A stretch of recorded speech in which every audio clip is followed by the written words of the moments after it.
Он вышел на свободу ранней весной, когда город еще не решил, просыпаться ему или дальше притворяться мертвым. Снег лежал серыми островками вдоль заборов, вода стекала по обочинам, и асфальт пах железом.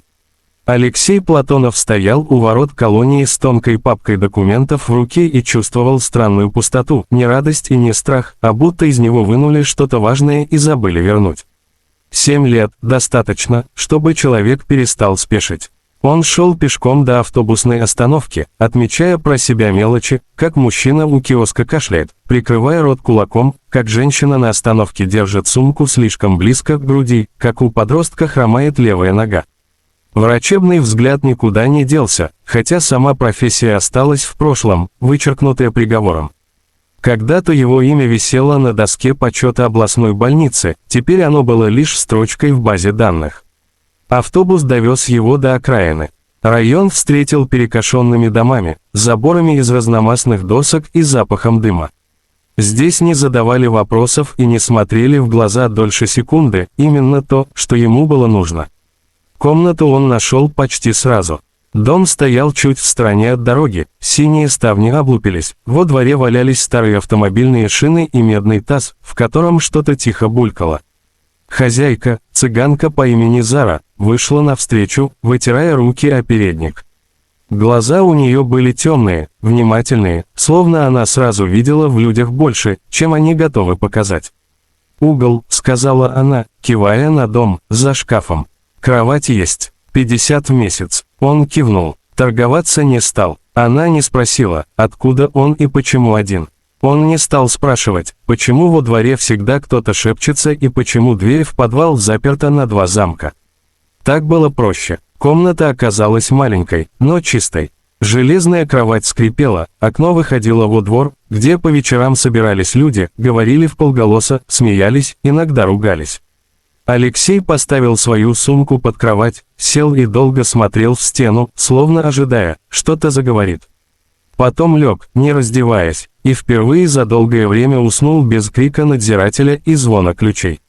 Дни потекли однообразно. Он вставал рано, помогал по хозяйству, чинил забор, таскал дрова, носил воду. Иногда Зара просила сходить на рынок или помочь соседям. За это она кормила его густыми супами и молча ставила кружку чая. Он ел и чувствовал, как тело постепенно оттаивает, привыкает к другой жизни, где нет расписания на стене. По вечерам он выходил за калитку и бродил по району. Видел людей, которые жили здесь годами и не ждали ничего нового. Иногда кто-то узнавал в нем того самого врача, слухи расходятся быстро, но вопросов не задавали. Один раз к нему подошел мужчина с больной спиной, попросил посмотреть. Алексей отказался, потом долго корил себя за это, но страх был сильнее. Он еще не был готов снова брать на себя ответственность за чужую жизнь. В доме Зары было шумно днем и странно тихо ночью. Иногда ему казалось, что под полом кто-то ходит, но он списывал это на старость дома. Запах из подвала был тяжелый, сырость, яблоки, земля. Он замечал, что хозяйка спускается туда часто, всегда одна, и возвращается с напряженным лицом. Алексей не спрашивал. В тюрьме он выучил главное правило – любопытство дорого обходится. Иногда, когда он чинил что-нибудь во дворе, к калитке подходили дети. Они смотрели на него исподлобья, шептались. Один мальчишка, худой, с большими глазами, задерживался дольше остальных, но стоило Алексею поднять взгляд, исчезал. В груди у него что-то сжималось, но он отгонял это чувство, убеждая себя, что просто устал. Прошло 2 недели. Однажды вечером Зара села напротив него, долго крутила в руках ложку, потом сказала: «Ты человек тихий, это хорошо». Он не знал, что ответить, и просто кивнул. Тишина стала между ними договором, который устраивал обоих. В ту ночь дождь начался внезапно. Капли били по жестяной крыше, дом скрипел, как старик, переворачивающийся во сне.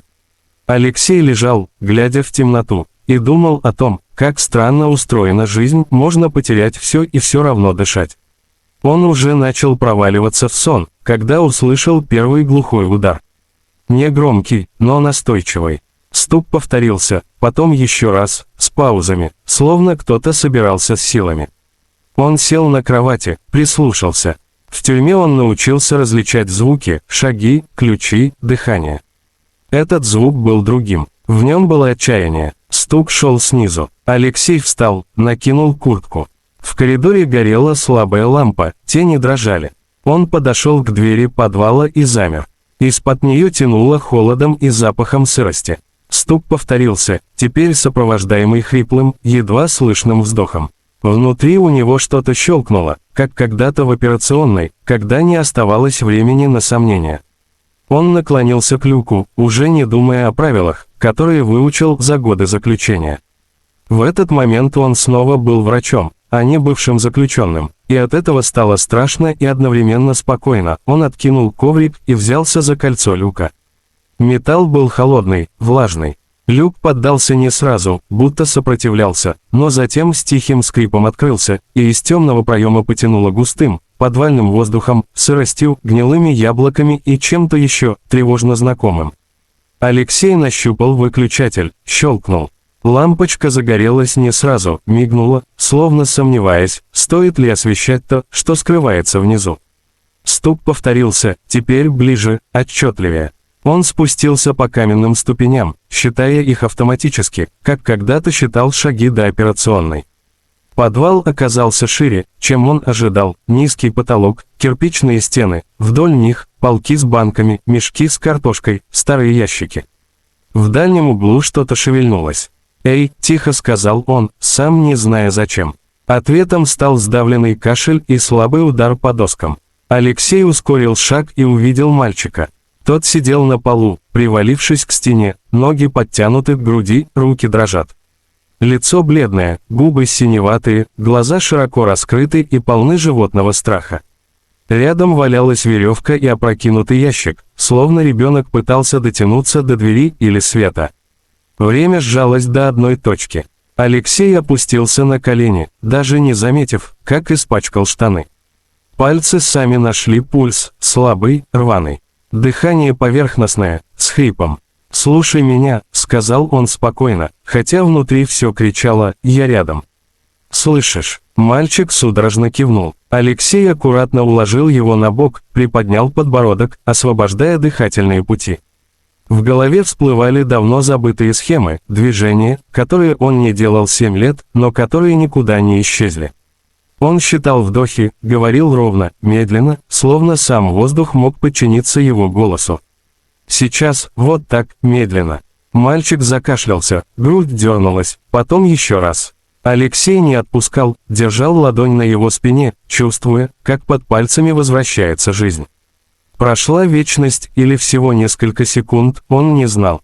Наконец дыхание стало глубже, хрипы ослабли, синюшность начала сходить. Наверху послышались шаги. Алексей даже не обернулся, сейчас для него существовал только этот ребенок.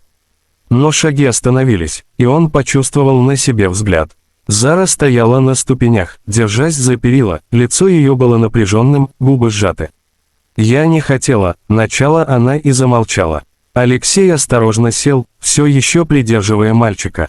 Тот смотрел на него так, будто видел впервые, хотя, возможно, именно так и было, впервые без тумана в голове. «Как его зовут?» – спросил Алексей, не повышая голоса. «Тимур», – ответила Зара после паузы, – «он слабый». С детства. В этом слове «слабый» было все – страх, стыд, защита. Алексей поднял взгляд. «Ему нужен не подвал», – сказал он тихо, – «ему нужен воздух». «И помощь». Зара вздрогнула, словно он ударил ее, но не отвела глаз. Мальчик попытался приподняться, но Алексей мягко удержал его. «Тихо», — сказал он, — «ты уже молодец». Тимур сглотнул, кивнул. Его дыхание стало ровнее, но усталость навалилась сразу, и он прикрыл глаза. «Почему ты его здесь держишь?» — спросил Алексей. Не обвиняя, просто спрашивая. Зара медленно спустилась еще на одну ступень. Он боится людей. Приступы, когда видит чужих, задыхается.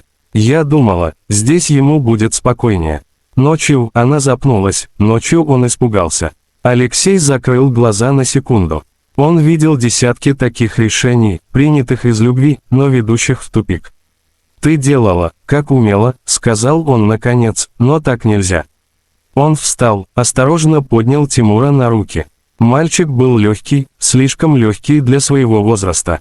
Зара молча расступилась, и они поднялись наверх. Дождь за окном почти стих, только капли стекали по стеклу, оставляя неровные дорожки. Алексей уложил Тимура на свою кровать, накрыл одеялом. Тот уже спал, тяжело, но спокойно. Зара стояла у стены, теребя край платка. «Ты врач», — сказала она, не спрашивая. Он кивнул. «Был. Врачей не бывает бывших», — тихо ответила она. Эти слова ударили сильнее, чем он ожидал. Он отвернулся, подошел к окну. За стеклом двор был пуст, лужи блестели в тусклом свете фонаря. «Его нужно показать специалисту», — сказал он, глядя в темноту. «Я могу помочь, чем смогу, но этого мало».